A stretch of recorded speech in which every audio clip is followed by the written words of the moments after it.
Izin Pak Muklis, kita mulai saja Pak ya.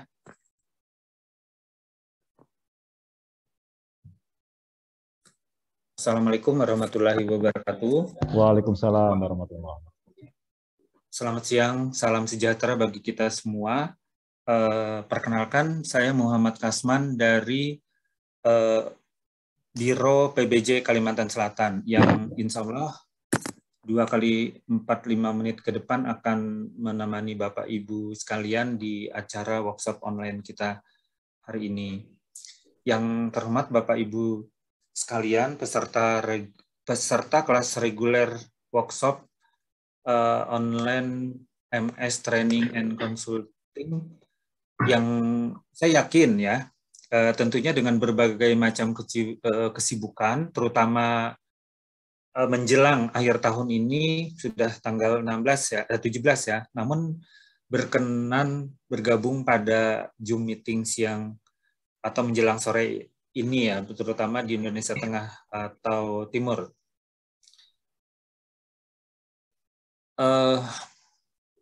Yang terhormat Pak Muklis Isnaini selaku host pada hari ini yang standby. Kalau Pak kalau Pak Muji mungkin beliau lagi berada di Sendawar ya, Kubar, belum bergabung saat ini. Teristimewa sekali tengah hadir di tengah kita Pak Dedi Nurmawan Susilo ya, yang nanti akan bertindak sebagai narasumber pada hari ini. Assalamualaikum, salam kenal Pak, saya Kasman. Semoga ya, semoga Bapak sehat walafiat. Terima kasih. Sebelumnya izinkan saya memperkenalkan beliau. Beliau merupakan auditor deputi bidang investigasi di BPKP yang diantara tugasnya adalah melakukan audit investigatif, audit perhitungan keuangan kerugian negara, pemberian keterangan ahli, dan audit tujuan tertentu. Nah, pada hari ini topik kita adalah topik yang sangat penting ya. Di sini memang ada banyak, saya lihat teman-teman dari inspektorat ya, tapi bagi kami yang pelaku pengadaan ini sangat penting sekali ya, karena pada kesempatan ini Pak Dedi akan berbagi tentang jenis-jenis audit, hubungan inspektorat, kemudian terkait juga dengan audit investigatif, kemudian tindak lanjut dan penyelesaiannya gimana itu. Nah, itu nanti akan kita dengarkan bersama-sama sharing beliau. Nah, sebelum memulai acara ini, marilah kita berdoa agar acara ini berlangsung dengan tertib, lancar, dan kita diberi kemudahan pemahaman. Tak lupa, semoga pandemi yang masih berlangsung saat ini cepat berlalu ya. Mungkin saja ada kerabat atau teman kita, teman mitra kerja di kantor kita yang sedang sakit gitu. Semoga diberi kesembuhan. Berdoa menurut agama dan kepercayaan masing-masing dimulai.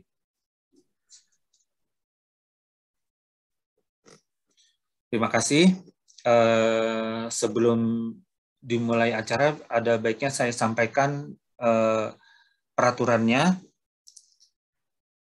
Saya ingatkan kembali bahwa acara ini berlangsung selama dua sesi ya. Jadi sesi pertama 45 menit penyampaian materi oleh narasumber. Kemudian sesi kedua 45 menit merupakan diskusi. Nah, bagi teman-teman peserta yang ingin bertanya, silakan menekan fitur raise hand yang berada di bawah ya, atau bisa menulis di chatbox. Nanti kami persilahkan sesuai dengan urutannya.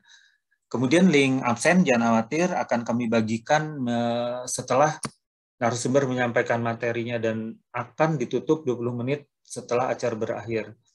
Dan sertifikat nanti juga dapat di-download pada link MS yang akan disampaikan paling cepat itu 2 kali 24 jam dan tidak melayani perbaikan sertifikat. Jadi teman-teman dipersilakan mengisi datanya dengan benar ya, karena itu merupakan yang akan ditulis pada sertifikat. Nah, tanpa berlama-lama lagi, layar sepenuhnya saya berikan kepada Pak Dedi Nurmawan Susilo. Silakan Bapak. Ya, terima kasih Pak Kasman. Assalamualaikum warahmatullahi wabarakatuh. Selamat siang, salam sejahtera untuk kita semua. Yang saya hormati Pak Kasman selaku MC, jauh di sana di Kalsel sana, Pak Mukhlis sebagai host, tim Muji Santosa Consulting and Training, semuanya juga Bapak Ibu semua peserta. Selamat siang, salam kenal. Seperti diperkenalkan Pak Kasman tadi, ini suara saya sudah jelas ya? Nggak ada. Jelas Pak. Jelas Pak. Oke. Kali ini pesanannya Pak Muji sih beberapa hari lalu terkait dengan audit investigatif, mungkin juga dengan audit lainnya, terus hubungan antara inspektorat, BPKP dengan BPK seperti apa sih seharusnya. Nanti kita ada beberapa materi. Ini kalau saya tadi nggak ada yang istimewa ya, biasa kalau auditor lulusan STAN, D3 STAN, D4 STAN, terus sebelum di pusat saya di Kaltim juga di bidang investigasi, terus habis itu di pusat sampai sekarang. Jadi agenda kita hari ini ada, mungkin saya bagi menjadi empat poin besar ya. Yang pertama, fraud, terkait dengan fraud itu seperti apa, jenis-jenisnya seperti apa. Yang kedua ini antara APIP dengan BPK yang mungkin sering menjadi, masih ada yang bingung gitu kadang-kadang bedanya apa, hubungannya gimana gitu. Terus yang ketiga ini terkait dengan audit investigatif, pengertiannya, tahapannya, dan metodenya seperti apa secara umum. Yang keempat yaitu nanti tindak lanjutnya hasil audit itu, audit investigatif itu seperti apa gitu. Biar kalau misalnya nanti Bapak Ibu di pelaku pengadaan mungkin suatu hari ada laporan hasil audit, jadi biar bisa ada gambaran lah nanti kira-kira penjelasannya seperti apa. Oke, yang pertama kita bahas mengenai fraud. Fraud itu, apa itu fraud, atau istilahnya kalau bahasa populernya adalah kecurangan ya, bahasa Indonesia. Kalau di referensi ada banyak sekali definisi fraud itu, dari ACFE ada juga, dari IIA ada juga banyak. Tapi semua definisi itu ada satu garis merah yang bisa kita ambil, yang bisa kita simpulkan bahwasanya fraud itu adalah suatu tindakan yang manipulatif. Ada unsur dicifnya, ada unsur menipunya, ada unsur sesuatu yang dibuat tidak benar. Yang perbuatan itu disengaja, bukan lalai, tapi ya sengaja memang direncanakan, diniatkan seperti itu. Tujuannya adalah untuk menggenerate, untuk mendapatkan suatu keuntungan ekonomis yang di situ jelas merugikan organisasi ya atau pihak lain. Semacam itu. Jadi di dalam Pak Dedi izin. Ya. Boleh dibesarkan Pak? Masih kecil. Oh iya, mohon maaf Pak. Ya, mohon maaf. Saya full screen kan ya? Oke. Ya. Oke, udah siap. Oke, terima kasih Pak, udah diingetin tadi kelupaan. Ya itu tadi, fraud itu intinya ada suatu tindakan yang disengaja, dia sifat dan sebagainya, tujuannya adalah untuk keuntungan ekonomis yang dampaknya itu adalah merugikan organisasi maupun pihak lain di luar organisasi. Fraud itu dibagi garis besarnya menjadi 3 kelompok. Yang pertama adalah fraud terkait pelaporan keuangan ya, fraudulent financial statement. Yang kedua terkait dengan penyalahgunaan aset atau asset misappropriation. Yang ketiga adalah corruption atau korupsi. Mungkin contoh kasus untuk fraudulent financial statement yang terkenal adalah kasus Enron ya, Enron, terus AT&T di Amerika dan semacam itu. Intinya mungkin orang gimana membuat laporan keuangannya tampak bagus, kinerjanya tampak bagus. Ya, mungkin kayak kemarin contohnya, meskipun belum sampai bergulir ke sana, tapi indikasinya kuat yang Garuda itu yang dia mengakui suatu pendapatan yang sebenarnya belum terjadi. Yang tujuannya biar laporan keuangannya tampak bagus. Itu contohnya seperti itu. Kalau asset misappropriation, penyalahgunaan aset ada banyak, contohnya skimming, pencurian cash, dan lain sebagainya. Kalau korupsi ya sebagaimana yang diatur di dalam Undang-Undang 31 tahun 99 tentang tindak pidana korupsi, di situ ada penyuapan, ada pencucian keuangan negara, pemerasan, dan lain sebagainya.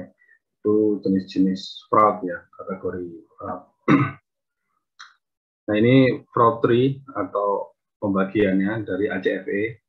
ACFE itu adalah Asosiasi Certified Fraud Examiner, jadi sertifikasi untuk auditor forensik ya terkait dengan yang memiliki kemampuan dalam hal pendeteksi maupun pencegahan fraud. Ini membuat skemanya seperti ini. Mungkin nanti bisa dibaca sendiri, barangkali penasaran, tapi itu adalah cabang dari 3 kelompok besar tadi, yaitu mulai dari fraudulent financial statement, asset misappropriation, maupun corruption seperti apa gitu. Termasuk dalam korupsi adalah konflik kepentingan. Nah, penyebab fraud juga ada bermacam-macam. Ini teori ini berkembang terus. Kita mengenal ada teorinya Jack Boloney yang GON. Penyebabnya adalah greed atau keserakahan, opportunity kesempatan, need adanya kebutuhan, dan exposure adanya suatu pengungkapan atas kejadian fraud. Terus kalau Robert Kliger dia teorinya CDMA. CDMA itu korupsi itu terjadi ketika ada diskresi, ada suatu kewenangan, ada monopoli, yang mana kewenangan itu hanya dimiliki oleh satu atau beberapa orang saja, dan minus akuntabilitas. Nah itu ketika kondisinya seperti itu, menurut Pak Kliger ini, itulah penyebabnya fraud. Kalau Donald Tracy, jadi seorang kriminolog, dia menyebutnya teori sangat terkenal sekali, fraud triangle. Fraud triangle itu dari 3, ada tekanan, pressure, opportunity, alasan, kesempatan, dan adalah rasionalisasi itu apa ya, ngeles lah, pembenaran. Ya, pressure ini misalnya tekanan ini bisa tekanan ekonomi, mungkin tekanan dari pimpinan, tekanan dari pihak yang lainnya. Opportunity adanya kesempatan, adanya kelemahan pengendalian, adanya suatu celah di dalam satu sistem, dan rasionalisasi ini adalah satu pembenaran. Misalnya seperti ini, yang lain juga korupsi kok, ini kan cuma sedikit, dan lain sebagainya, yang membuat si pelaku ini punya reason, punya semacam pembenaran moral untuk melakukan satu tindakannya. Fraud triangle ini belakangan berkembang menjadi diamond fraud triangle dan lain sebagainya. Intinya menjabarkan dari masing-masing penyebab ini seperti apa. Cuma kalau bagi saya ketiga teori maupun teori manapun ya, dari barat itu, dari dunia maju itu yang kita pelajari di kampus-kampus dimanapun, sebenarnya lebih hebat teorinya Bang Napi. Kalau dulu ada berita kriminal ya, Sergap itu ada ikonnya Bang Napi, itu dia selalu bilang di setiap akhir pemberitaan itu, bahasanya suatu kejahatan itu unsurnya bisa terjadi ada 2. Ada niat dari pelakunya, tapi juga karena ada kesempatan. Niat ini kan bisa macam-macam, bisa karena tekanan, karena keserakahan, dan lain sebagainya muncul. Lalu kesempatan tadi, opportunity, suatu kelemahan, suatu loop, suatu peluang di dalam satu sistem yang memungkinkan kita, pemain atau pelaku fraud itu, untuk melakukan tindakan kejahatan. Ini yang untuk yang kedua, terkait peran AFIP dan BPK. Ya. Kadang di beberapa diskusi saya cermati juga ada bingung ya, ada banyak kebingungan terkait APIP, ada BPK, ada inspektorat, ada BPKB. Ini hubungannya apa? Hubungannya sebenarnya baik-baik saja, Pak. Tidak ada apa-apa. Hubungannya semua punya tugas dan fungsi masing-masing. Ini kurang lebih seperti ini kalau kita lihat perbedaan antara aparat pengawas internal dengan Badan Pemeriksa Keuangan atau BPK, itu bisa kita lihat dari beberapa sisi. Yang pertama, jelas dari sisi kedudukan, kalau APIP itu aparat intern pemerintah ya. Dia berada di dalam internal pemerintah, di dalam tubuh eksekutif, di dalam sisi pemerintah. Sedangkan kalau BPK itu adalah eksternal pemerintah, dia berada di luar sistem pemerintah, di bawah kendali pemerintah. Nah, kalau APIP itu dia bertanggung jawab kepada eksekutif. Eksekutif dalam hal ini, kalau BPKP ke presiden, kalau inspektorat jenderal masing-masing KL ya ke menterinya, ke kepala lembaganya. Terus kalau inspektorat daerah ya ke kepala daerahnya, tanggung jawabnya seperti itu. Sedangkan kalau BPK, dia langsung kewenangannya diberikan oleh undang-undang, jadi tanggung jawabnya kepada undang-undang seperti itu. Terus dari sisi fungsinya juga, fungsi kalau APIP dia peran untuk kegiatan-kegiatan yang sifatnya assurance atau penjaminan kualitas seperti audit dan lain sebagainya, tapi juga terlibat di dalam kegiatan-kegiatan yang sifatnya konsultan memberikan masukan-masukan, rekomendasi, perbaikan dari satu proses seperti itu. Sedangkan untuk BPK itu meskipun juga ngasih satu rekomendasi, tapi kan lebih dominan tugasnya itu yaitu di dalam assurance atau di dalam nomenklatur kita isinya pemeriksaan ya, pemeriksaan atau audit seperti itu. Sedangkan kalau APIP itu selain audit ya ada review, ada evaluasi, monitoring dan lain sebagainya, ada pendampingan dan lain sebagainya seperti itu. Contohnya APIP itu ada BPKP, inspektorat, kementerian dan lembaga, inspektorat daerah. Yang standar yang dipakai adalah SAIPI atau standar audit intern pemerintah. Sedangkan kalau BPK sebenarnya adalah standar pemeriksaan keuangan negara atau SPKN. Tugas utamanya BPK yaitu melakukan pemeriksaan, pengelolaan dan pertanggungjawaban keuangan negara. Istilahnya audit tahunan, istilahnya apa namanya, pemberian opini terhadap laporan keuangan kementerian atau lembaga maupun pemerintah daerah. Nah ini kalau kita lihat ada teori three lines of defense. Three lines of defense itu teori tentang pengendalian intern, tentang manajemen risiko. Jadi suatu organisasi, suatu entitas itu memiliki 3 lini pengendalian, 3 lini pertahanan. Maaf, saya minum sebentar.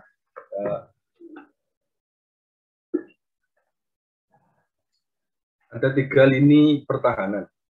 Ibarat tentara, kita perang, itu ada 3 garis pertahanan di dalam satu organisasi untuk mencegah terjadinya fraud maupun risiko-risiko lain yang bisa membahayakan tujuan organisasi.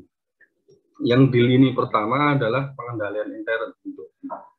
Pengendalian intern dan fungsi manajemen itu adalah pengendalian yang lapis pertama. Misalkan di dalam pengadaan barang dan jasa, kalau kita ambil contoh, ya fungsi pengendalian yang ada di sana, prosedur yang ada di sana, orang-orang yang melakukan kegiatan itu, dan lain sebagainya, itulah lapis pertamanya yang mencegah terjadi suatu penyimpangan atau suatu risiko yang dapat menggagalkan tujuan dari kegiatan tersebut. Pengendalian internnya ada menyeluruh ya, di situ ada prosedur, ada SOP, ada aturan, ada SDM-nya, ada metodenya seperti apa, itu pengendalian intern.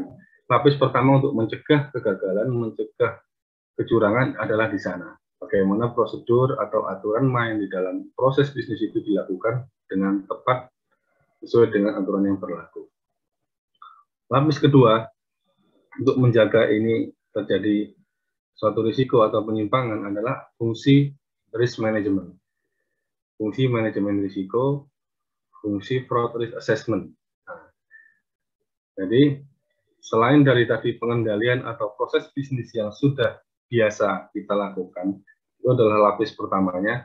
Lapis keduanya adalah manajemen risiko. Manajemen risiko di sini memetakan kerawanan-kerawanan, memetakan titik-titik mana sih yang krusial, yang kritis, yang perlu dikawal benar, yang perlu dipastikan itu sesuai dengan yang seharusnya. Misalkan dalam tahapan pengadaan ada salah satu tahap penyusunan HPS katakanlah.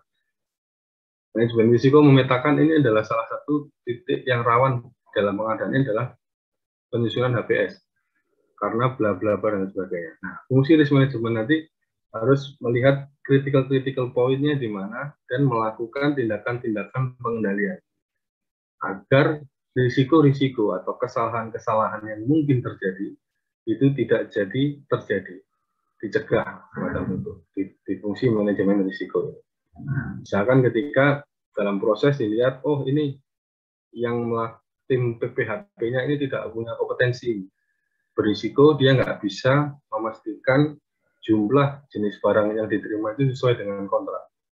Lalu dibuat manajemen risikonya seperti apa kalau seperti itu? Ya mungkin di tim PPHP-nya nanti minta bantuan konsultan atau minta bantuan pihak lain yang memiliki kompetensi yang bisa melihat detail spesifikasi barang itu secara bagus dan lain sebagainya. Misalnya seperti itu. Itu lapis keduanya. Di lapis ketiganya adalah fungsi pengawasan, baik dari internal audit maupun eksternal audit. Jadi kalau di beberapa KL, semacam di Kementerian Keuangan, maka berlapis-lapis. Misalkan kalau di Bea Cukai itu ada juga fungsi namanya PUSKI, Pusat Kepatuhan Internal. Itu semacam internal auditnya di dalam eselon 1 di Bea Cukai. Terus di Kementerian Keuangan sendiri ada namanya Inspektorat Jenderal. Jadi berlapis-lapis. Ini adalah teori dari three lines of defense. Jadi posisi antara BPK, BPKP, dan APIP lainnya itu di lapis ketiga. Di lapis ketiga yang kita juga kalau APIP berperan di dalam membangun 1 dan 2 juga. Karena juga ada fungsi consulting di sana, fungsi risk management di sana. Tapi kalau external audit kayak BPK lebih dominan di fungsi ketiga saja, melihat memeriksa apa yang sudah terjadi. Meskipun di dalam hasil pemeriksaan itu nanti menghasilkan satu rekomendasi yang juga bisa memperbaiki lini 1 dan juga lini 2 semacam itu. Nah, terus ini terkait dengan pengawasan intern ya. Ini pengawasan intern di dalam kegiatan yang sifatnya assurance. Assurance itu penjaminan suatu kualitas kebenaran dari satu asersi. Itu ada 5 kurang lebih ya. Padahal sebenarnya ada banyak dari ini. Cuma yang paling populer kita lihat, yang pertama ada audit. Audit itu adalah pengujian terhadap kebenaran material suatu bukti. Misalkan kwitansi dicek, berita acara dicek orangnya, dicek daftar hadir rapat, dicek orangnya dipanggil, beneran ikut rapat, beneran ngomong seperti ini. Memberikan keyakinan yang memadai. Nah, sifat dari audit adalah memberikan keyakinan yang memadai, bukan keyakinan yang sifatnya mutlak. Karena mutlak itu hanya milik yang maha kuasa. Nah, itu benar.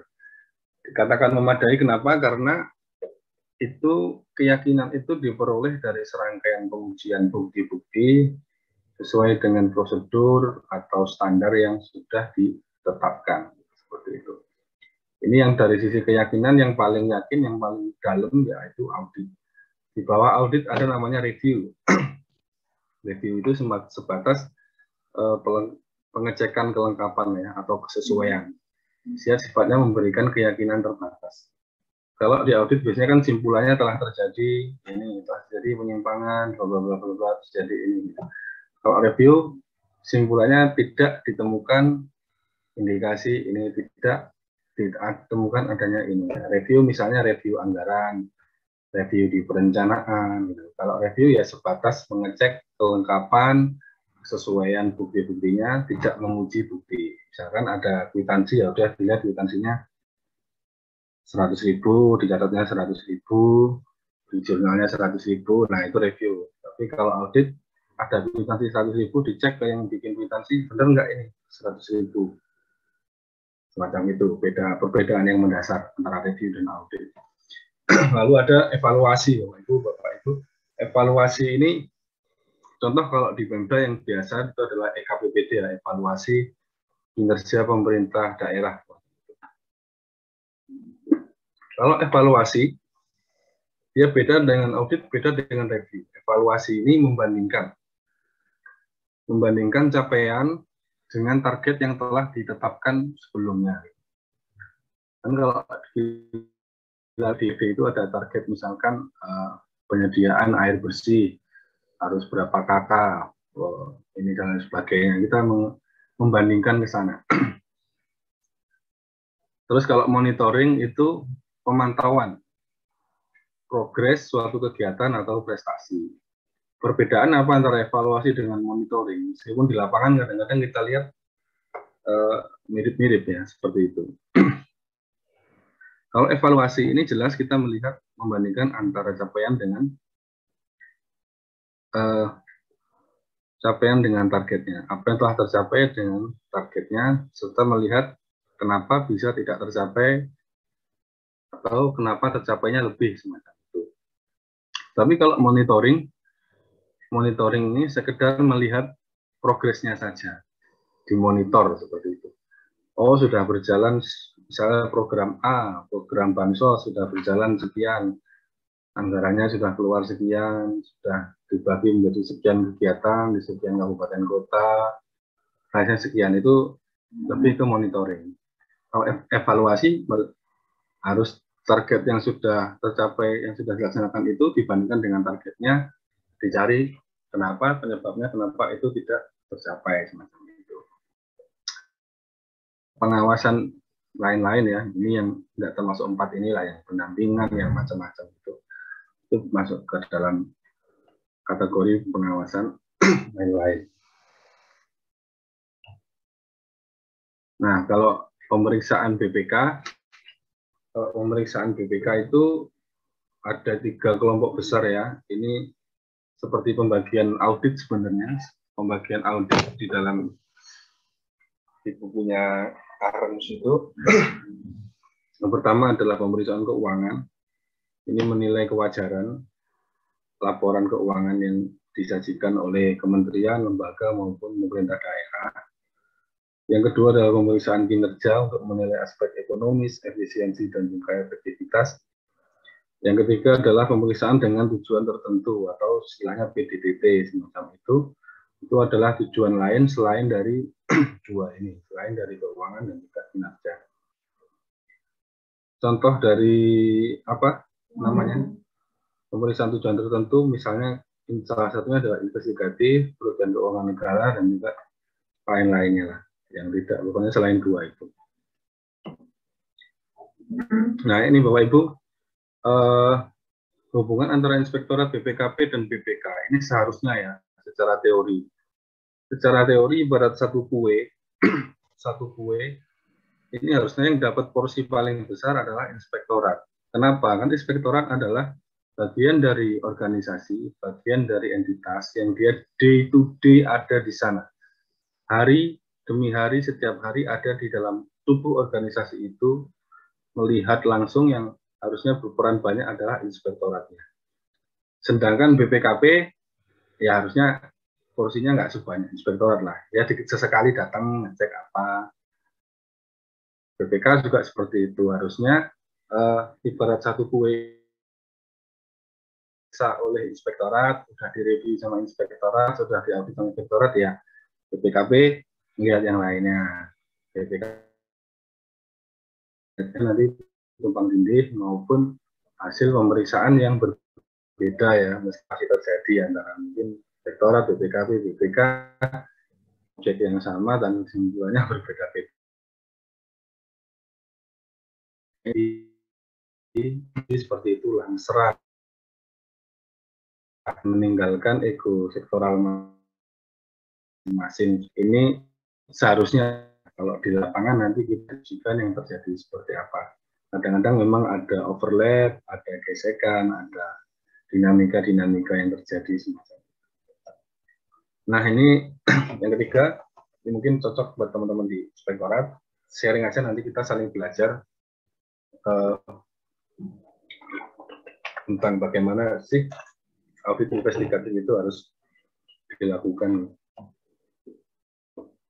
Yang pertama, audit itu definisinya apa sih? Mungkin kita sering diaudit, sering mengaudit dan sering diaudit ya.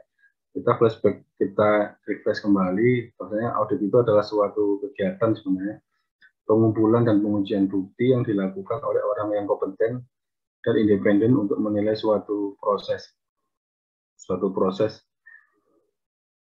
Jadi intinya adalah ada pengumpulan, pengujian bukti dilakukan oleh orang yang kompeten. Kompeten ini dalam arti punya standar, harus ada pelatihannya, diklatnya segala macam, yang dilakukan secara independen. Independen ini dalam arti dalam memberikan penilaian dia tidak terikat atau tidak terpengaruh oleh pihak-pihak lain, jadi netral apa adanya. Ketika merah ya dikatakan merah, kemudian dikatakan biru, untuk memberikan suatu penilaian atau judgement atas suatu proses yang telah terjadi. Ini jenis-jenis audit sama, tapi kayak pembagian di BPK sebenarnya. Ya, pertama audit keuangan untuk menilai kewajaran laporan keuangan, kinerja, dan juga tujuan tertentu. Nah, jadi kalau audit investigatif itu adalah ya salah satu jenis audit ya. Kalau melihat ke sini berarti kan kelompok ketiga, yaitu selain keuangan dan kinerja, yang tujuannya adalah membuktikan ada tidaknya suatu penyimpangan atau suatu hal yang bertentangan dengan aturan perundang-undangan yang berlaku, istilahnya seperti itu. Nah, tahapan untuk suatu audit investigatif ini kurang lebih kita bagi menjadi, bisa kita bagi menjadi 4 lah ya, menjadi 4 tahapan besar ya. Yang pertama adalah pra-perencanaan, yang kedua adalah perencanaan, yang ketiga adalah pelaksanaannya, yang keempat adalah pelaporan maupun tindak lanjutnya seperti apa. Yang pertama di pra-perencanaan itu seperti apa sih audit investigatif itu? Tentu di pra-perencanaan ini adalah tujuannya adalah menentukan bisa tidaknya suatu perkara, suatu kegiatan, suatu kasus atau apapun itu layak untuk dilakukan AI, audit investigatif. Di sini kita melakukan penelaahan,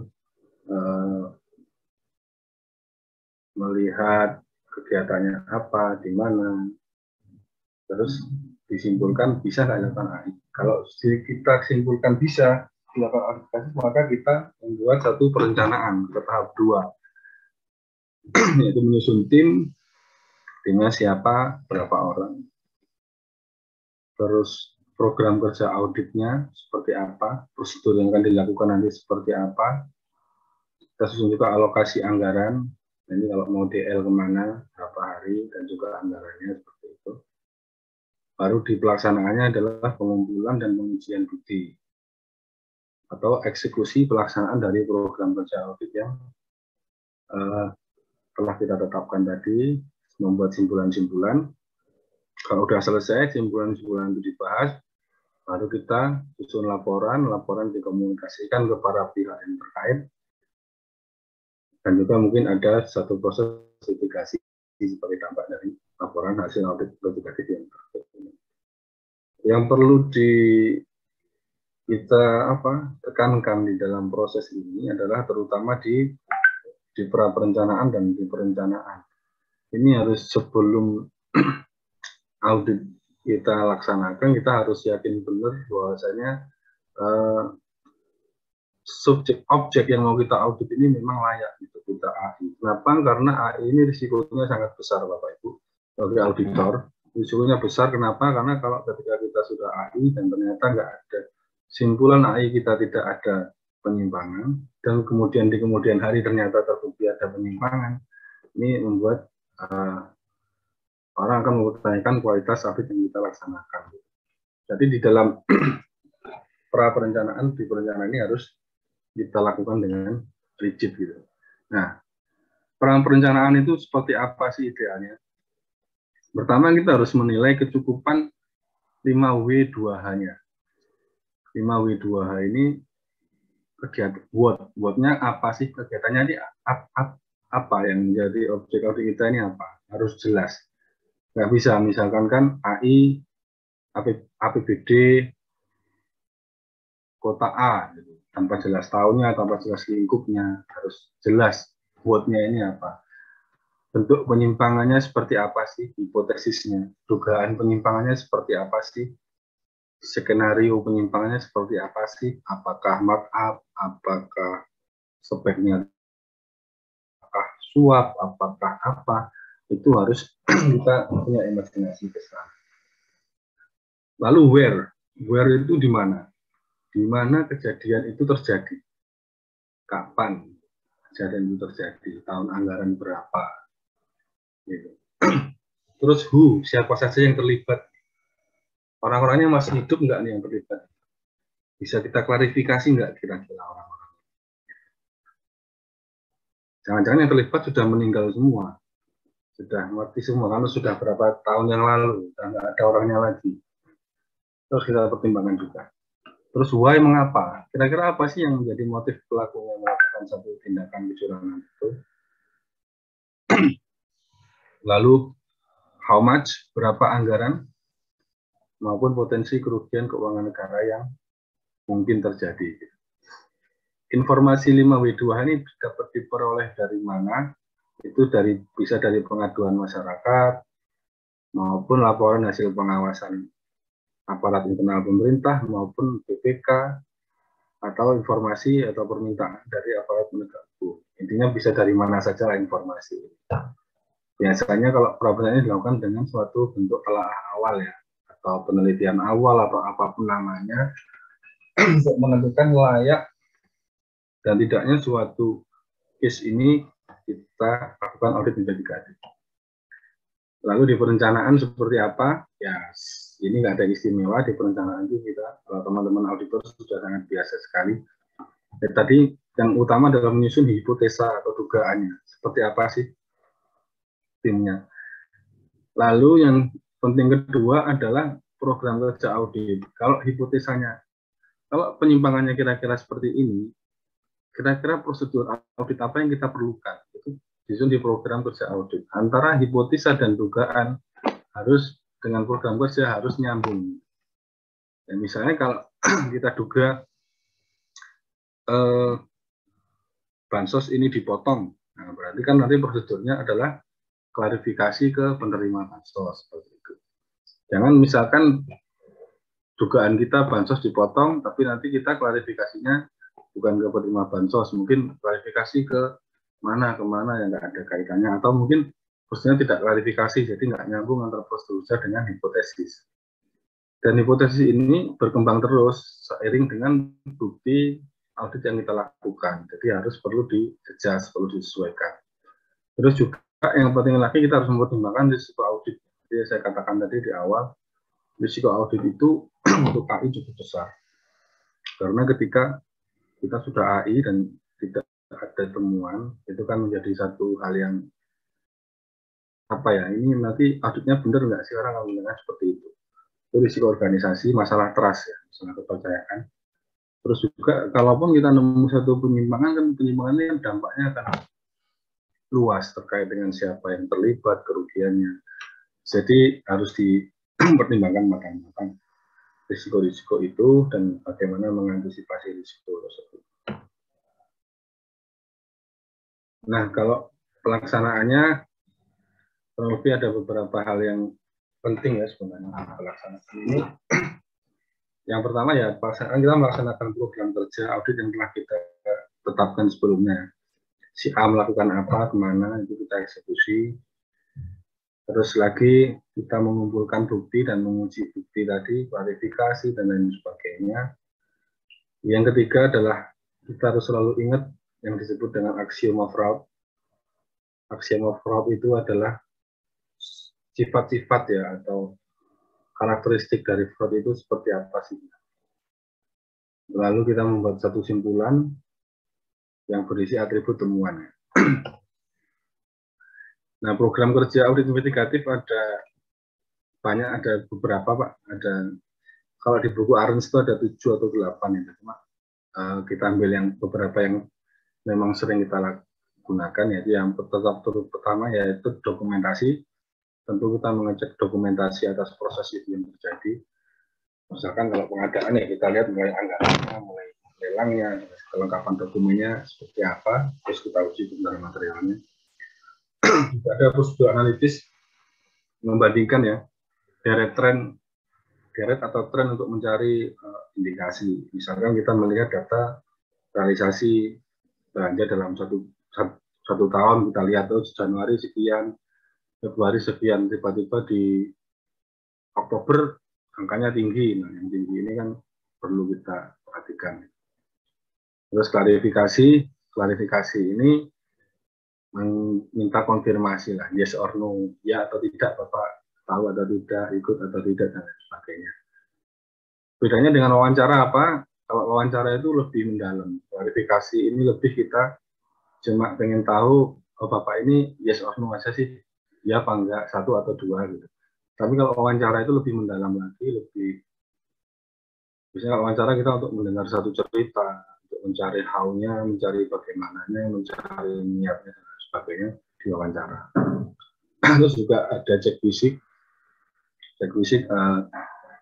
melakukan urusan lapangan, menghitung, mengukur, dan lain sebagainya untuk meyakini suatu hal ya, seperti itu, suatu barang. Juga bisa juga digital forensik ya. Digital forensik ini sekarang ini kan semua proses bisnis sudah hampir digital lah ya. Jadi bukti-bukti digital ini sangat penting. Sangat penting juga apa? Kita harus punya kemampuan untuk melakukan suatu digital forensik. Untuk teman-teman yang di inspektorat, di mana di KL mungkin yang tidak memiliki fasilitas atau kemampuan digital forensik, kalau memang memerlukan bantuan, BPKP pusat ada di investigasi. Selama ini kita sudah berjalan beberapa tahun dan kita gunakan dalam audit kita, dan juga kita banyak juga membantu ya teman-teman APH ya, dari Bareskrim, dari Kejaksaan untuk mengolah bukti digital tadi sesuai dengan standar digital forensik yang ada. Nah, ini aksioma fraud itu seperti apa sih tadi yang perlu diperhatikan di dalam pelaksanaan audit itu?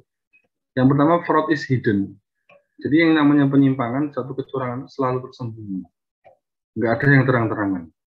Kalau terang-terangan namanya perampokan. Kalau namanya fraud itu pasti dia tersembunyi, pasti hidden. Jadi perlu effort yang tidak mudah bagi auditor untuk mengungkap itu. Jadi harus pantang menyerah lah, karena fraud itu hidden. Yang kedua adalah reverse proof. Jadi dalam membuktikan keberadaan fraud itu terjadi, fraud itu ada, kita juga harus bisa membuktikan fraud itu tidak ada. Bingung ya? Jadi artinya gini, kalau kita membuktikan di dalam satu pengadaan ini terjadi fraud, kecurangan, kita membuktikan kecurangan itu ada, tapi kita juga harus menyiapkan argumen, membuktikan dari sisi kalau fraud itu nggak ada. Nah, misalkan contoh sederhananya gini ya, misalkan kita melihat ada dana bansos dipotong oleh pemberi bansos dari penerima, harusnya menerima 200.000 cuma diterimakan 50.000. Kita harus menguji nih, mengklarifikasi, oh beneran ada itu, tapi kita juga harus menguji juga ada nggak itu dikembalikan ke kas negara dan sebagainya, ada nggak itu setelah dipotong tadi dikasih lagi ke orangnya untuk membuktikan bahwasanya penyimpangan itu nggak terjadi. Dua jalur ini harus kita tempuh agar ketika kita yakin menemukan fraud itu kita benar-benar yakin fraud itu ada. Nah, kita juga sudah membuktikan dari sisi ketika fraud itu tidak ada. Yang ketiga adalah existence of fraud. Ini tentang keberadaan fraud ya. Meskipun audit investigasi tujuannya membuktikan ada penyimpangan, tapi secara hukum positif yang berlaku di kita yang berhak membuktikan adanya kecurangan, yang berhak menyatakan mendeklar adanya suatu fraud, suatu korupsi itu adalah hakim. Macam itu. Ini harus kita paham benar. Jangan nanti kita meskipun kita menemukan penyimpangan, tapi secara hukum yang berhak menemukan adalah hakim. Ini atribut temuan ada 4, ada 5. Tapi yang utama 4. Yang 1 wajib ada. Jadi pertama adalah tentu harus ada kondisinya, kondisi yang kita temukan dari hasil klarifikasi, dari hasil pemeriksaan yang dilakukan, ditemukan kondisi seperti apa. Ini kondisi ini apa yang telah terjadi, fakta yang kita ungkap yang kita dapatkan. Terus harus ada kriteria juga, aturannya.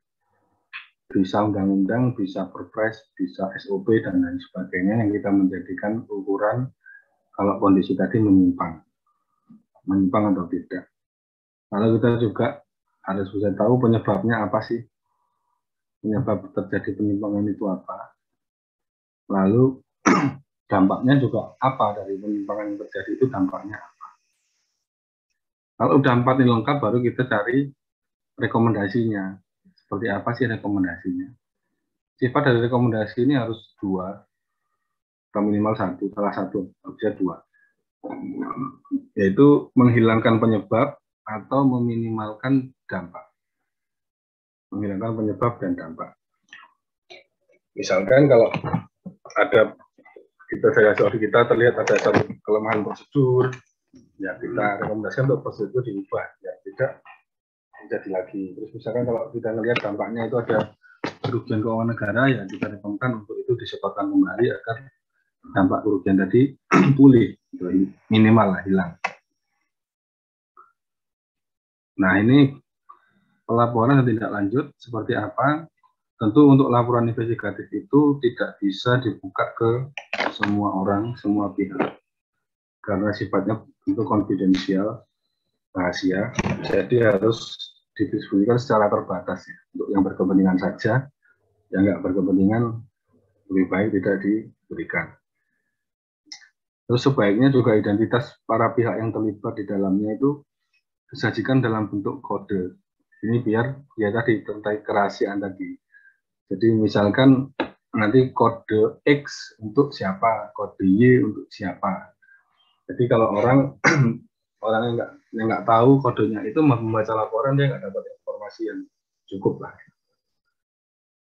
Terus tindak lanjutnya ini bisa litigasi maupun non litigasi, bisa jalur peradilan maupun non peradilan.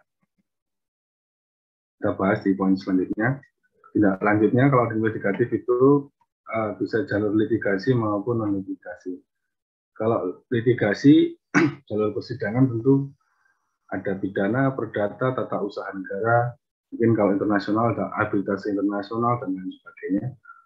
Kalau non litigasi itu bisa tindak lanjutnya semacam sanksi administratif, penyetoran kembali, PPTGR dan lain sebagainya. Bisa juga kalau itu terkait dengan perjanjian kerjasama atau apa, itu bisa melalui satu kesepakatan atau renegosiasi macam itu. Jadi penyelesaiannya tidak melulu non litigasi. Banyak sekali penyelesaian itu hasil AI yang ujung-ujungnya ya secara administratif aja gitu. Dalam arti untuk perbaikan tata kelola, untuk merubah suatu SOP, untuk merubah suatu kesepakatan, suatu perjanjian itu bisa. Karena apa? Karena ya tergantung kepentingan dari pihak yang meminta audit ini maunya seperti apa. Mau ke litigasikah, ke pidanakah, perdatakah. Bisa juga nanti hasil audit kita tadi secara litigasi untuk gugatan perdata misalkan, untuk menjadi bukti dalam satu persidangan. Ini kategorinya seperti apa?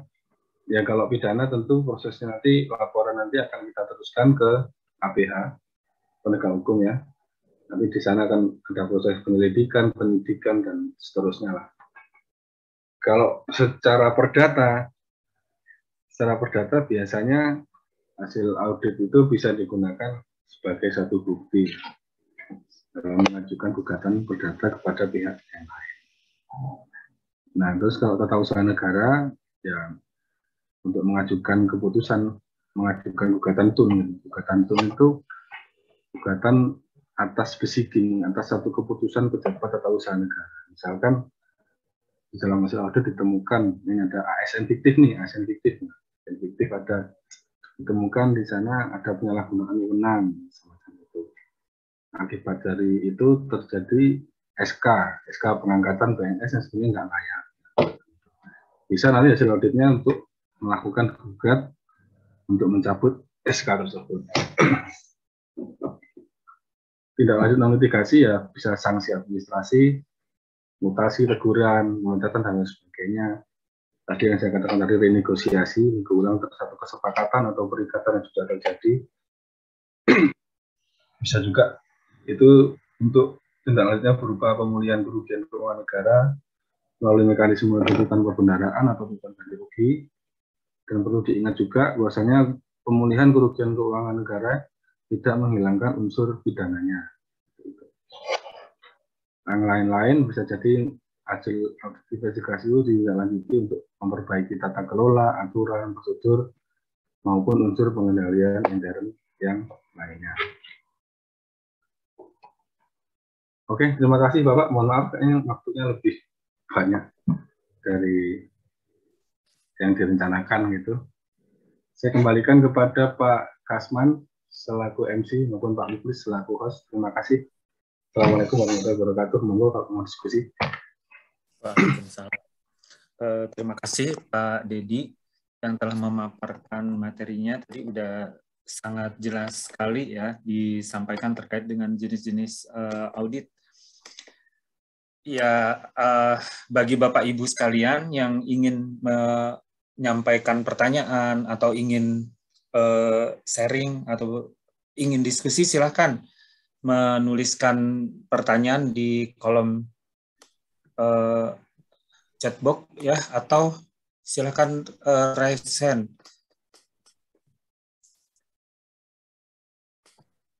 Ini ada banyak dari rekan-rekan dari inspektorat ya. Mungkin pelaku pengadaan juga nih ada beberapa yang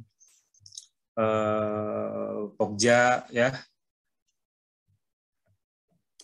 Mungkin ada PPK juga di sini. Silakan bagi Bapak Ibu yang ingin mengajukan pertanyaan.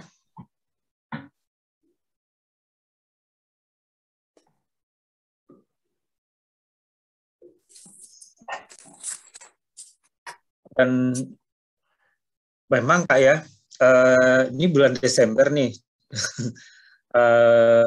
PPK mungkin lagi ketar-ketir ya menghadapi berbagai macam permasalahan di akhir tahun. Ada yang masih adendum gitu. Ini ada Pak Willy ya, Pak Willy dari Sulawesi nih. Silakan Pak Willy. Silakan Pak Willy. Ya, selamat sore Pak. Selamat sore Pak Willy. Kami di Sangihe sudah sore nih, Kabupaten Sangihe, Sulawesi Utara. Ya, terkait materi yang disampaikan Pak, terkait saya dari inspektorat Pak. Nah, terkait hubungan dengan BPK Pak, ini mungkin kalau sekarang kan mereka sudah lagi pada menyelesaikan pemeriksaan untuk triwulan pemeriksaan untuk dengan tujuan tertentu. Nah, mereka mekanisme mereka seperti itu mereka jalani, dan kita ikut melakukan pendampingan di sana, dan mereka menguji untuk pelaksanaan item pekerjaan di lapangan, Pak. Nah, kami bertanya, Pak, apakah dalam hal pengujian uji petik di lapangan itu terhadap item pekerjaan itu, apakah kami dikasih kesempatan untuk bersama-sama menandatangani berita acara pengujian di lapangan, atau seperti apa, Pak? Karena pada pengalaman yang kemarin ini, kami di berita acara itu hanya menandatangani daftar hadir aja, terus terhadap hasil perhitungan itu kami nanti disajikan setelah mereka dapat nilai total atas kekurangan volume pekerjaan. Nah, kira-kira kondisi ini bagaimana, Pak, agar supaya persepsi kita kan tidak beda-beda jauh amat sama mereka, karena ending dari hasil pemeriksaan itu, obrek itu seperti contoh Dinas Pekerjaan Umum tetap balik juga ke inspektorat untuk mengklarifikasi itu, Pak. Nah, itu, Pak, kira-kira. Untuk sementara demikian, Pak. Terima kasih, Pak. Ya, terima kasih, Pak Silakan, Willy. Pak Dedi. Ya. Pak Willy dari inspektorat ya. Terkait kita ikut tanda tangan atau enggak di dalam berita acara pemeriksaan fisik ya, PA fisik yang dilakukan oleh BPK ya. Ya. Kalau posisi saya, Pak, misalnya saya di inspektorat, lebih baik saya tidak tanda tangan, Pak. Kenapa? Kita cukup di daftar hadir yang menunjukkan bahwa tugas kita memang untuk sekedar mendampingi, sekedar hadir di sana. Sedangkan substansi hasil penghitungan tadi, hasil pemeriksaan fisik tadi adalah tanggung jawabnya BPK, Pak. Kalau Bapak ikut di sana, nanti bisa seolah-olah Bapak juga mengamini atau menyetujui perhitungan BPK. Padahal posisi Bapak bukan untuk melakukan pemeriksaan, kan? Tugasnya cuma mendampingi saja. Ini akan menjadi dilema ketika nanti dinas terkait, dia punya argumen untuk membantah perhitungan itu, kan bisa jadi perhitungannya keliru juga, toh, Pak, BPK kan. Kalau Bapak ikut tanda tangan kan seolah-olah, iya, bisa jadi keliru karena hitung kan pasti ada prosedur yang berbeda. Halo. Gitu. Ya, Pak. Udah jelas, Pak? Pak Willy? Pak Willy bisa dengar suaranya? Yang belakangan putus, Pak. Jaringannya terganggu. Udah bisa dengar jelas, Pak Willy? Halo. Putus-putus katanya, Pak. Halo. Halo. Udah jelas? Ya. Putus-putus, Pak, suaranya. Ya. Halo. Halo. Yang belakangannya, Pak, nggak sempat karena putus-putus. Oh ya, jadi gini, halo. Pak. Halo. Ya, suara Pak Willy kedengaran, Pak. Suara saya gimana? Jelas? Pak Kasman, suara saya jelas, Pak Kasman? Jelas, Pak. Jelas, halo. Dedi. Suara Pak Dedi terdengar jelas. Cuma mungkin Pak Willy tadi ada gangguan sinyal.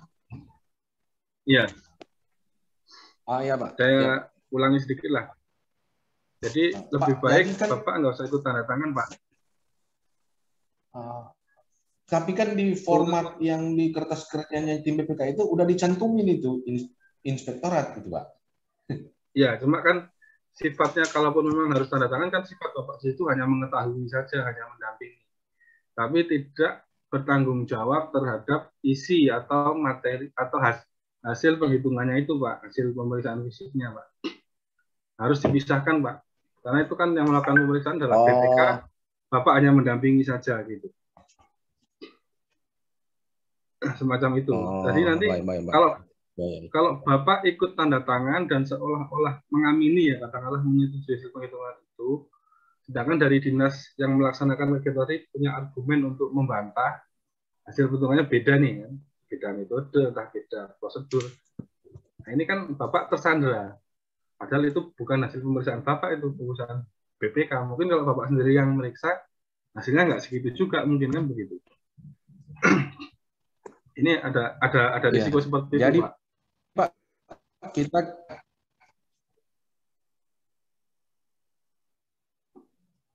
tidak terdengar, Pak. Jadi kita nanti sampaikan lagi daftar hadir aja, Pak, yang kita tanda tangan ya. Iya, kalau bisa daftar biasa, Pak. Kan yang meriksa BPK. Yang nanti yang meriksa ya BPK Halo. sama yang bikin kegiatan.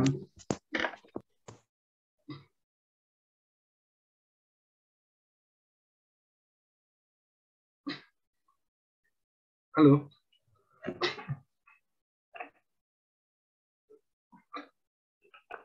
Halo, Pak Willy.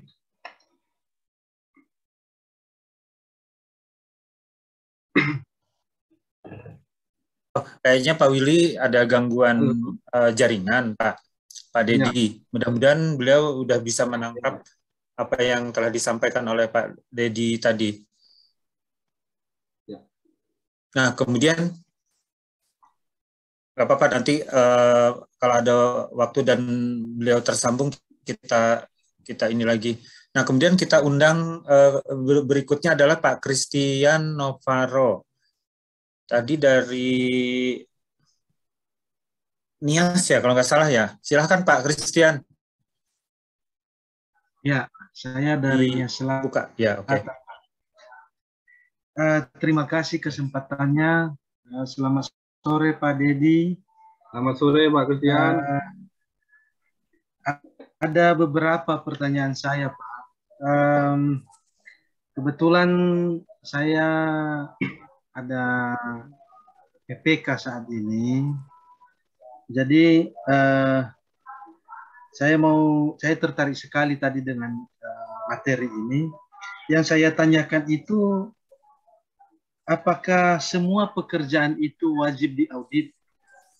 Kedua, pekerjaan yang diaudit itu dasarnya apa? Apakah harus ada laporan, pengaduan, atau apa? Itu yang pertama, Pak. Kedua, pekerjaan yang sudah diaudit ini terkadang kami ini mengalami kendala di lapangan. Kita kan ada tim, contohnya pemeriksaan fisik. Nah, kami sudah melakukan pemeriksaan oleh tim, ada tim teknis misalnya.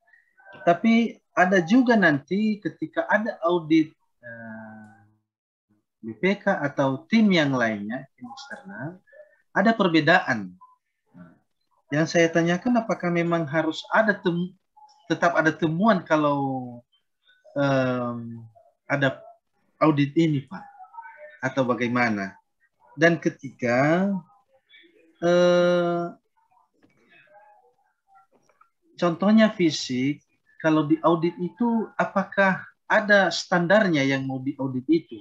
Atau beda-beda? Misalnya tahun ini yang diaudit fondasinya, tahun depannya kalau ada kegiatan lagi yang diaudit item yang lainnya, atapnya mungkin. Jadi kira-kira apakah ada perbedaan-perbedaan itu atau bagaimana? Itu saja Pak. Terima kasih. Silakan Pak Dedi. Ya, terima kasih Pak Kasman, Pak Christian, jauh dari Nias ya Pak ya. Pertanyaan yang pertama, apakah semua pekerjaan harus diaudit? Tentu tidak Pak. Kalau semua kegiatan, semua pekerjaan harus diaudit, nggak cukup Pak auditornya. Waktunya nggak akan cukup. Jadi kalau di dalam audit itu ada namanya risk-based audit. Audit berdasarkan risiko. Jadi auditor itu harus membuat satu audit universe. Membuat satu buletan besar berisi kegiatan apa saja sih yang bisa kita audit ya, yang bisa. Baru kita tentukan dari yang bisa itu yang kira-kira risikonya besar, yang risikonya yang kira-kira harus kita kawal benar, yang mana. Ya yang itu aja yang kita audit Pak. Jangan semuanya. Kalau semuanya ya kapan liburnya Pak kita Pak? Pernah pulang ini. Itu teorinya seperti itu Pak. Dasarnya apa? Apa harus ada pengaduan? Harus apa yang enggak Pak? Enggak harus itu. Kan kalau auditor itu harus bikin perencanaan tiap tahun. Harus ngaudit apa saja. Kalau pengaduan itu kan sifatnya nanti yang tidak terencana, ada masuk, ada permintaan dan sebagainya. Nah, terus perbedaan hasil hitung Pak ya. Hasil hitung antara pelaksana kegiatan BPK dengan auditor. Nah, ini hal yang sangat sering terjadi ya menurut saya ya. Ya kalau fisik tentu hasil penghitungan tadi kan berdasarkan satu metode, suatu anu tertentu lah, suatu prosedur atau keilmuan tertentu. Misalkan kalau ukur ketebalan jalan, katakanlah ada yang dia cara menghitungnya dari volumenya, dari berapa beton yang dituang. Nah, itulah volumenya kan begitu. Ada juga dia pakai metode panjang jalannya berapa, lebarnya berapa, terus dibor di beberapa titik gitu kan, dilihat nanti volumenya ketemu berapa. Gitu. Nah, menurut saya gini Pak, menyikapi hal seperti ini, volumenya beda katakanlah, beda volume, beda itu. Ya tinggal dari sisi PPK bisa membantah enggak, bisa menjawab enggak argumen yang diberikan oleh auditor. Misalkan tadi auditornya cuma ngebor-ngebor di beberapa titik, ya kita tunjukkan Pak, ini loh Pak, bukti pembelian semennya, ready mix-nya si kontraktor ini ke ini segini, dikirimnya segini. Kalau ngebor kan mungkin ada yang pas di sini pas dalam, di sini pas nggak terlalu dalam, jadi angkanya berbeda semacam itu Pak. Ya tapi nanti kan kita jawabnya seperti itu, intinya kita pertanggungjawabkan sesuai dengan fakta yang sebenarnya. Kalau nanti auditornya nerima, ya syukur. Tapi seharusnya sih auditor bisa memaklumi itu ya. Bisa dalam artian ada perbedaan metode, perbedaan itu yang menyebabkan berbeda itu hal yang wajar kan. Tinggal nanti penyelesaiannya seperti apa. Kalau misalnya jumlahnya nggak signifikan ya mungkin saya pikir kebanyakan akan mengalah lah ya kalau misalnya yang audit BPK gitu kali ya. Ya dihitungnya sekian gitu ya. Tapi kalau memang kita merasa benar, merasa hitungan awal kita sudah benar ya silahkan tidak setuju gitu. Itu kan hak sampean. Hak Anda sebagai pelaksana juga kalau memang dinilai laporan BPK-nya dolim atau laporan BPKP-nya dolim kok semena-mena gini kok nggak sesuai. Menghitungnya cuma sekian ya silahkan ada jalur hukum di pengadilan kita yang terbuka gitu. Kalau merasa kita ditolimi ya semacam itu kan semena-mena kan kita nggak tahu juga kan kadang ada juga yang seperti itu kan ya silahkan dilawan. Justru menurut saya hal kayak gitu itu nggak bisa didiamkan, nggak bisa dibiarkan, harus juga menjadi masukan organisasi audit untuk mau BPK inspektorat untuk dia berbenah diri kalau melihat. Jadi nggak kita benar itu bukan karena kita punya kemenangan, tapi karena memang kita ada prosedur, ada metode yang bisa kita pertanggungjawabkan gitu Pak. Terus yang ketiga, standar audit fisik fondasi atap bisa nggak diperiksa tahun ini fondasinya dulu, nanti tahun depan atap apanya dulu. Ya kalau bicara bisa sih bisa-bisa aja sih Pak. Cuma itu tidak lazim ya, tidak lazim dalam artian biasanya ya satu kegiatan itu satu surat tugas, satu pemeriksaan. Atau memang kalau memang kasusnya dia bangunnya bertahap gitu.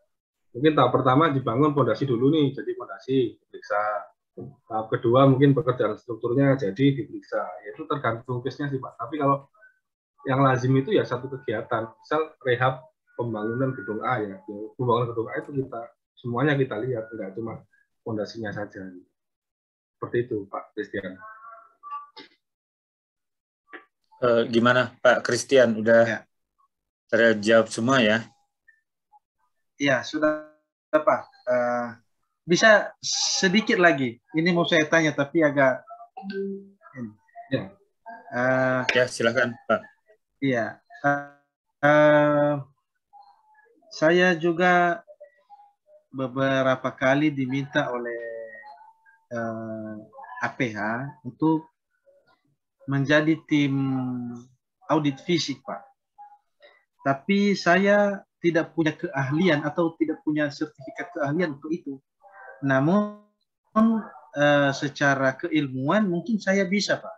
Nah, ini mumpung ada di forum ini ada Pak Dedi juga. Kira-kira kalau misalnya mendapatkan keahlian untuk seperti itu, pelatihannya seperti apa ya Pak? Itu aja supaya saya ke depan kalau diminta seperti itu kan beberapa kali ini saya tolak. Saya memang ikuti tapi untuk bersaksi itu kan tidak bisa memberikan keterangan ahli, ditolak juga di pengadilan. Itu Pak. Terima kasih.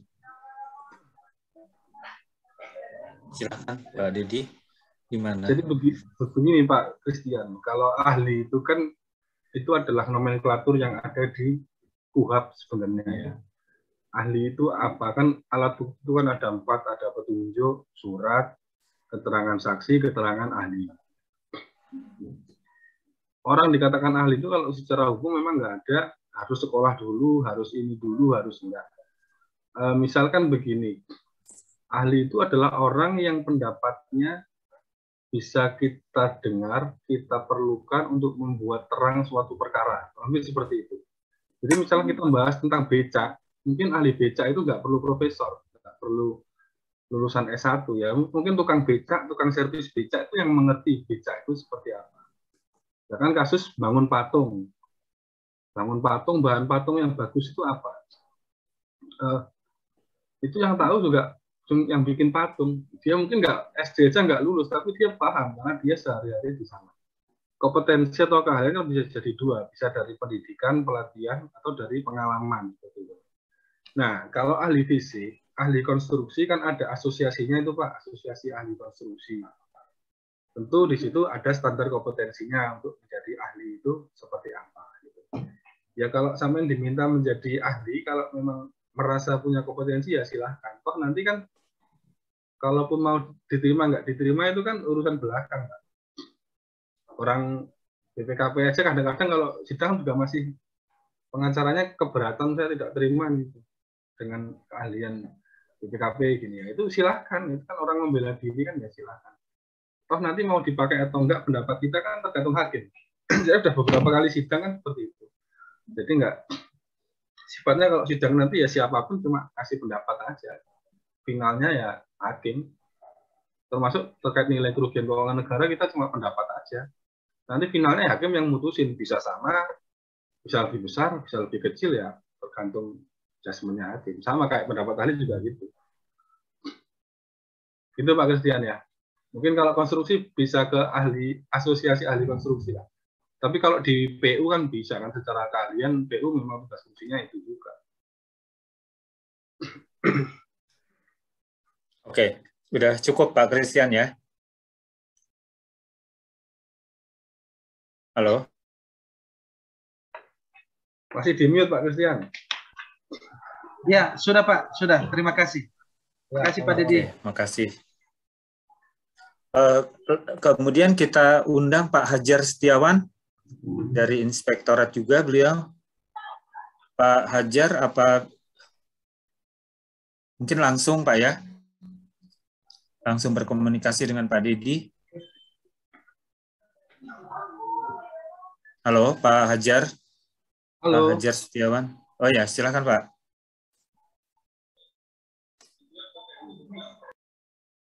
Oh oke. Beliau sedang tidak bisa langsung.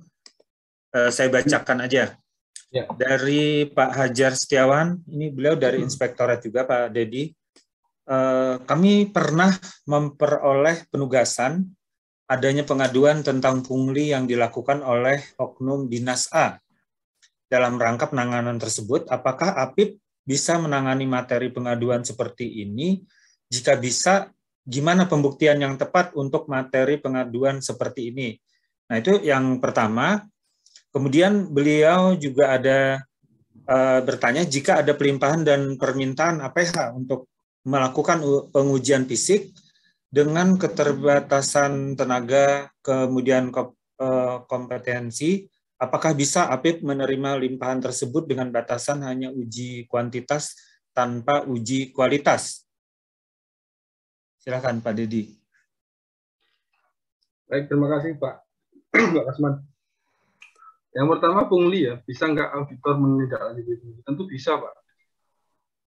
Tentu bisa, ini juga bagian dari kewenangan APIP saya rasa untuk melakukan penertiban ya, termasuk kalau ada korupsi dan lain sebagainya kan APIP harus turun. Ini kan pungli kan satu, apalagi punglinya sama kalau dinas kan itu sudah bisa masuk mungkin dugaan suap dan lain sebagainya atau gratifikasi lah seenggak-enggaknya kan seperti itu. Ya nanti bungkusnya bisa audit investigasi atau audit tujuan tertentu, pungli apa pada dinas A tahun berapa. Nanti Bapak metodenya gimana? Metodenya ya tentu dokumentasi, melihat SK-SK timnya siapa yang di situ, orang-orangnya siapa saja, proses bisnisnya seperti apa dipelajari, lalu klarifikasi ke pihak terkait, Pak. Klarifikasi ke pengguna jasa yang di situ. Bapak bisa mungkin pertama observasi dulu, Bapak ngeliat-liat dari jauh, pakai baju bebas atau gimana. Nanti kan ada yang itu yang lewat misalkan apa, dilihat ya, nanti kita klarifikasi yang pengguna jasa di situ, kita tanya, Bapak di sini namanya siapa, keperluannya apa. Tadi pas mencari pelayanan di dinas A ini apakah memberikan sesuatu atau diminta sesuatu, itu Pak. Kalau nanti dari orang-orangnya itu sudah, nah baru yang diduga pelaku Bapak tanyai. Dan harus mencari bukti audit lain, misal mungkin ada coret-coretan uangnya, nanti kan pasti biasanya kan uang pungli itu kan dikumpulin ke siapa, dibagi. Tapi kalau sudah ada instruksi, ya sudah ada political will dari pimpinan daerah, ya sikat lah itu Pak. Terus yang kedua terkait pendapat dilimpahkan untuk uji fisik oleh APH. Nah ini harusnya kalau Bapak tidak punya kompetensi, tidak punya keahlian, ya harusnya ditolak, Pak. Alasannya tadi nggak punya keahlian, nggak punya kompetensi. Misalkan saya ini akuntan, auditor. Tiba-tiba saya dimintain pendapat terkait mesin kapal, ya saya nggak mau, bukan kompetensi saya. Kalaupun Bapak nanti mau, ya nanti malah Bapak belum pas sidang nanti dipanggil sama hakim, ditanya, Bapak kompetensinya apa ngomong seperti ini. Pendidikan Bapak ini akuntansi, kok tiba-tiba ngomong proyek ngitung volume, itu kan sia-sia nanti Pak. Jadi kalau memang Bapak merasa punya kompetensi silahkan diterima, tapi kalau nggak ada kompetensinya saya sarankan jangan. Karena percuma juga nanti Bapak belum nanti di sidang pasti. Itu Pak. Oke, terima kasih Pak Dedi. Nampaknya udah terjawab. Kebetulan ini Pak Hajar Setiawannya lagi berhalangan bicara langsung. Nah, kemudian kita undang berikutnya adalah ini Bapak nih deh. Bapak Evi Herianto dari Pangkal Pinang. Silakan Bapak. Langsung berkomunikasi dengan Pak Dedi. Apa bisa Pak Evi? Oh, kalau tidak bisa, saya bacakan saja. Sore Pak Dedi, izin bertanya, apakah memungkinkan satu pembangunan fisik sudah diaudit oleh BPK, kemudian setahun berikutnya diperiksa lagi oleh BPKP? Satu. Nah, kemudian yang kedua, ketika proyek fisik sudah diaudit BPK, ada kurang volume dan sudah dilakukan pengembalian ke kas negara. Selanjutnya, bangunan sudah dimanfaatkan oleh user. Apakah PPK dan sampai kapan dan berapa lama masih bertanggung jawab terhadap kegiatan tersebut? Gitu, Pak. Oke. Terima kasih Pak Kasman. Yang pertama ini mungkin hal yang umum ya. Kadang kan kemarin sudah disampel BPK, ini kok masih diperiksa BPKP lagi ya. Yang pertama kita harus pastikan memang tadi idealnya harusnya enggak. Idealnya Pak ya, tapi kan ada hal-hal tertentu yang kita nggak bisa buka sebenarnya.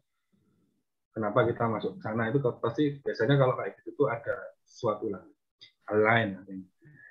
Perlu kita lihat apakah memang tujuan dan lingkup auditnya sama. Karena gini, kalau BPK kan dia sifatnya audit keuangan ya, melihat kewajaran opini. Tentu metode, prosedur, tujuan auditnya berbeda. Nah, BPKP di sini jenis auditnya apa? Bisa jadi berbeda gitu. Misalkan BPK ini sampel dalam rangka audit laporan keuangan ini, melihat opini, kewajaran. BPKP masuk dalam rangka yang lain, mungkin audit kinerja, audit yang lain. Ini kan berbeda, dari sisi tujuannya berbeda, lingkupnya berbeda. Itu perlu diyakini sih sebenarnya. Ya kalau masalah bisa ya bisa-bisa aja sebenarnya, tapi kan hal itu kurang pas lah seharusnya. Kalau lingkupnya sama, tujuannya sama ya bisa-bisa saja, tapi kurang pas. Tapi ya seharusnya nggak seperti itu. Tapi Tapi perlu diingat juga tadi, siapa tahu berbeda gitu loh lingkupnya. Audit BPK nanti tentang ini tujuannya A, tapi audit BPKP lingkupnya ini tujuannya B. Itu kan sudah berbeda. Kalau berbeda saya rasa nggak ada masalah karena tujuannya berbeda. Terus yang tadi terkait kekurangan volume sudah disetor ya. Sampai kapan BPK bertanggung jawab terhadap kegiatan tersebut? Nah, sampai kapannya ini ya, sampai kapan ya, kalau saya rasa kalau udah ada temuan disetor ya selesai tanggung jawabnya untuk hasil audit itu kan.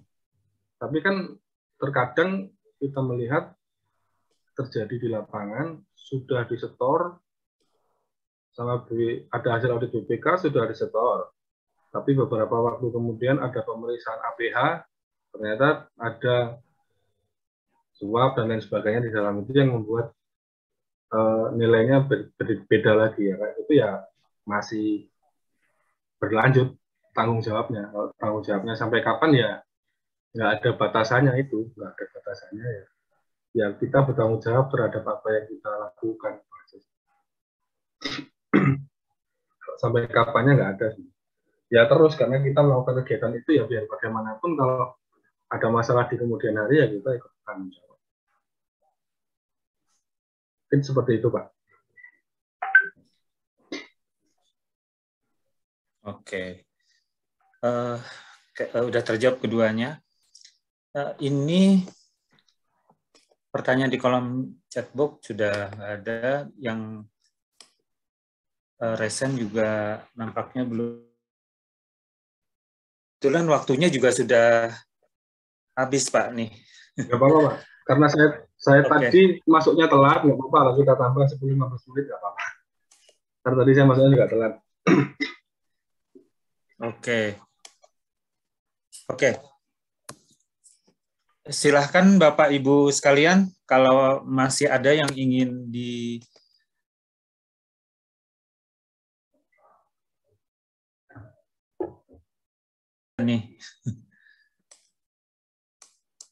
Kan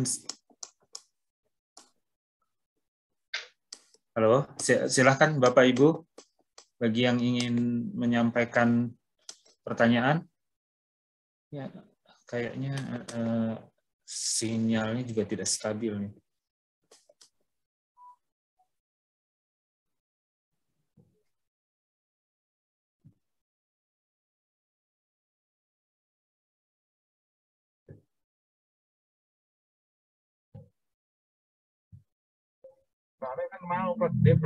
Ada gangguan nih, Pak Kasman, Pak Dedi. Bapak Ibu silakan kalau mau ada yang masih didiskusikan, silakan ditulis di chat atau silakan klik tombol raise hand.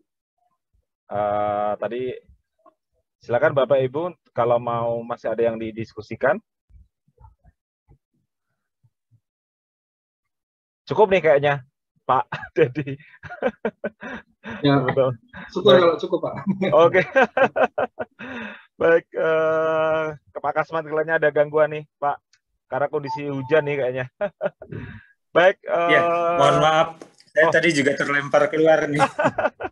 Silakan Pak Kasman. Oke, silakan Bapak Ibu.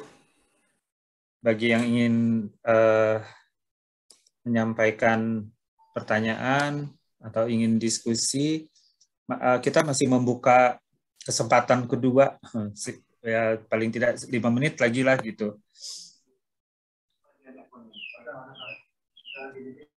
Kami ingatkan juga kepada Bapak Ibu, mungkin juga ada yang keluar masuk tadi karena gangguan cuaca sehingga jaringannya terganggu juga. Jangan lupa mengisi daftar hadir, link daftar hadirnya sudah disampaikan.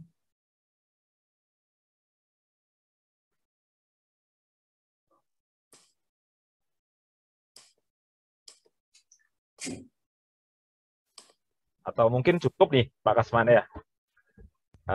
Oke, bisa dari teman-teman juga tidak ada. Nah, silakan kasih. Pak ini ya. Pak Dedi menyampaikan closing statement-nya, Pak. Ya, terima kasih Pak Muklis, Pak Kasman.